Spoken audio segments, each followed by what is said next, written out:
Olá pessoal, boa tarde. Então, hoje eu vou falar sobre dois tipos de reações, né? Dois tipos de reações químicas muito importantes, que é a reação ácido-base e as reações de óxido-redução. Essas reações chamadas de óxido-redução, por vezes, são mencionadas como reações redox. Uma pequena abreviação, né, para essa nomenclatura. Bom, esses dois temas eles são muito pertinentes porque eles aparecem bastante no nosso cotidiano. Né? Quando a gente usa um antiácido, observamos a ferrugem se formando em metal, né, na utilização desse antiácido. Quando observamos uma pilha, ou até mesmo quando acontece a respiração celular. Todos todos esses acontecimentos, né, têm fenômenos que envolvem esses tipos de reações. Começando pelas reações ácido-base, é importante primeiro a gente entender que, que o ácido, que é um ácido e uma base, que eles vão interagir nessa reação. De maneira mais simples, segundo a Arrhenius e suas definições, um ácido ele vai ser uma substância que, de forma básica, né? O ácido vai ser uma substância que,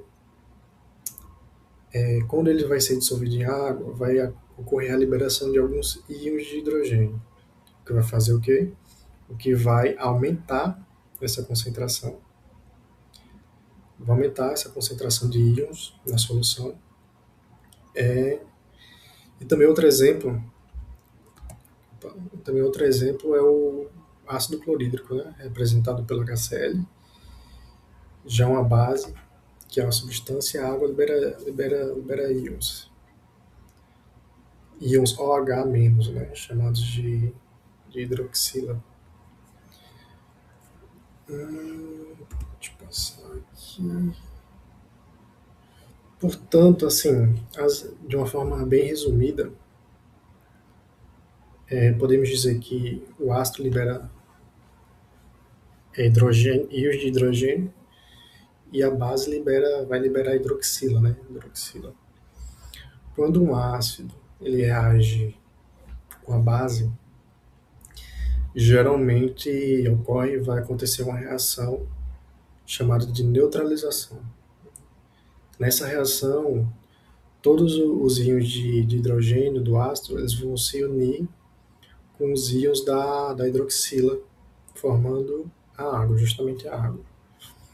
Além disso, também vai ocorrer a formação de um sal. Né? Geralmente nas reações de ácido-base tem a presença de formação de sal. Um exemplo clássico é essa reação entre o ácido clorídrico e o hidróxido de sódio, né? Formando, produzindo água. Nesse caso, o NaCl, formando NaCl, que é o sal. Ele forma o NaCl e água.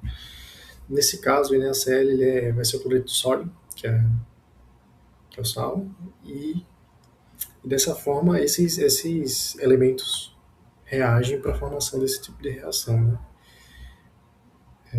Essa reação também é muito importante porque mostra que substâncias de características opostas, né, uma base e um ácido, elas podem reagir entre si e se neutralizar. Os ácidos e as bases eles possuem justamente essa diferença, né? Propriedades diferentes. Em geral, os ácidos eles vão apresentar uma ardência maior, né? Em questões de, por exemplo, em comida, ele vai ser um pouco mais azedo, como ácido acético, que é o vinagre, o limão também, porque tendo em vista que eles possuem pH baixo, né? Menor que 7. Já as bases, elas vão costumar apresentar sabor amargo. apresentar sabor amargo, né? Como, como algumas, não só comida, mas como alguns produtos aí que tem sabor amargo, tendo em vista que ele tem um pH maior que 7, gerando essa sensação de amarguez. Deixa eu passar aqui. Isso é muito importante em diversas áreas, né? É saber dessa reação, como ela funciona, a mudança de pH que ela influencia. É muito importante em diversas áreas, né? Tanto como na agricultura, saúde e em processos biológicos também, que acontecem em organismos, fazendo isso uma reação importantíssima. Outro ponto das reações de ácido-base são os indicadores. Os indicadores de ácido-base eles vão ser substâncias que mudam que mudam a cor dependendo do pH do meio.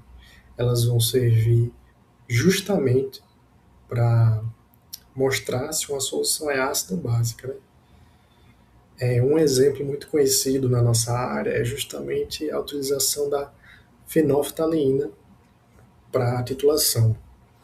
Um exemplo prático que eu consigo citar é para acidez, determinar a acidez, né? Acidez de alguma solução, por exemplo, cerveja, vinho, kombucha. Você aplica a fenolftaleína na sua solução para que ele vire o indicador do ponto de viragem, né?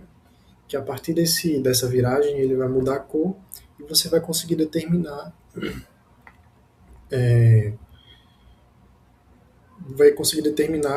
a acidez dela de uma forma bem prática e visual. Eis uma funcionalidade dessa reação ácido-base na nossa área, né?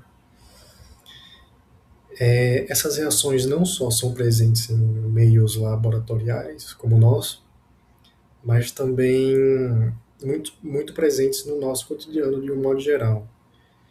Exemplo é o uso não sei se vocês já ouviram falar, de antiácidos, né?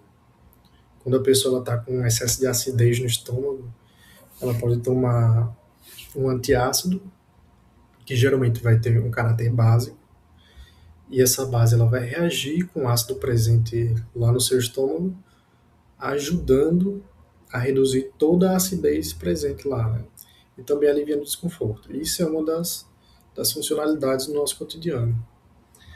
Além disso, também o controle de pH vai ter uma mudança de pH aí, né?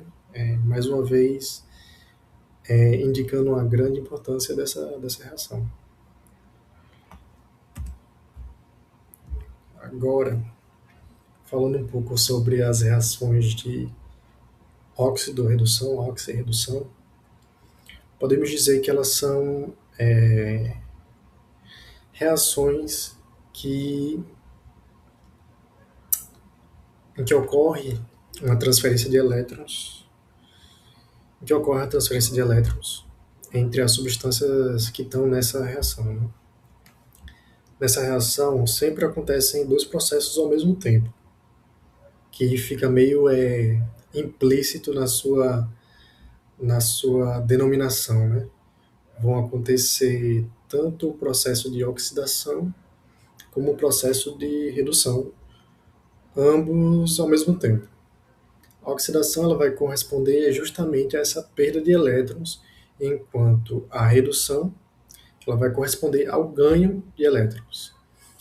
Isso vai significar que uma substância perde elétrons e outra ganha.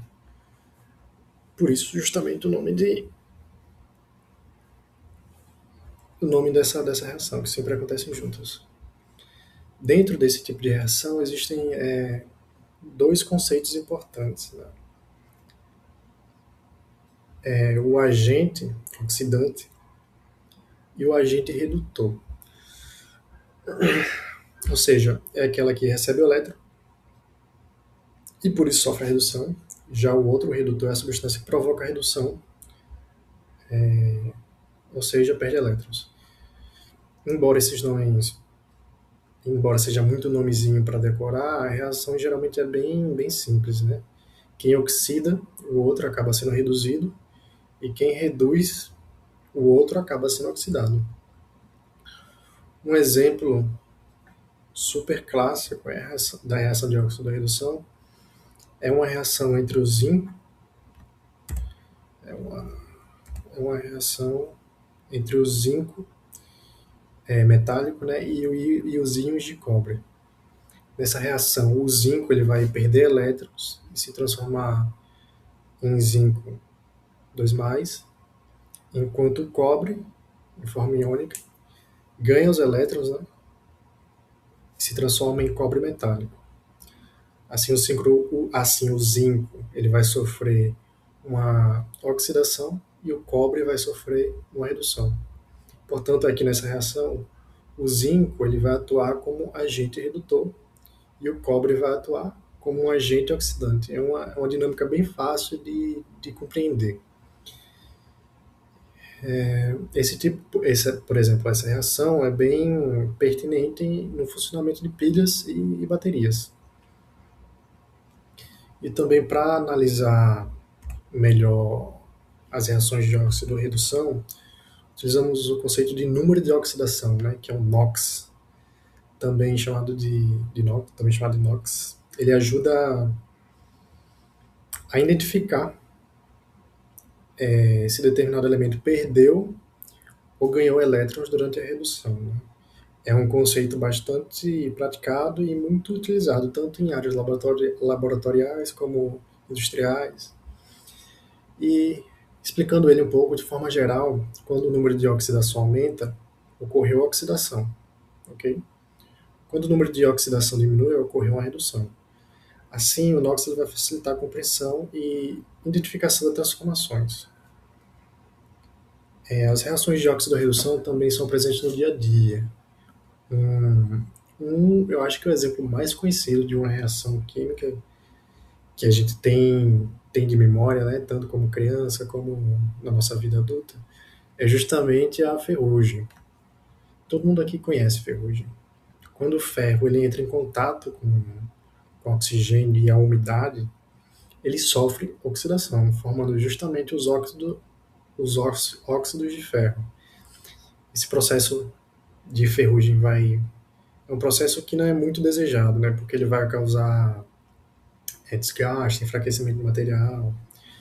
Um exemplo também é o funcionamento de pilhas, que dependem de reações redox para gerar energia elétrica. Também como combustão, respiração celular, que envolve transferências de elétrons para a produção de energia no organismo. Né? Então ele está presente desde uma reação proposital lá, que você faz no laboratório, até de coisas no cotidiano, até de coisas naturais, já da biologia. Né? De forma geral, a gente deu uma olhada nesses dois tipos de reação e teve um overview deles, bem básico, para a gente ter uma noção de como essas reações funcionam. E apesar de serem reações diferentes, ambas são extremamente importantes para a nossa compreensão mais abrangente da química, né? Porque você vai conseguir enxergar essa reação em diversos lugares. Tanto de fenômenos naturais, fenômenos tecnológicos, tudo. De forma resumida, é isso. E para concluir, essas reações ácido-base reações, elas representam boa parte representam uma parte bem significativa da química, né? Que é bem pertinente de estudar. É um assunto bem legal quando você adentra ele, vai a fundo, porque você não entra só em alguma coisa específica,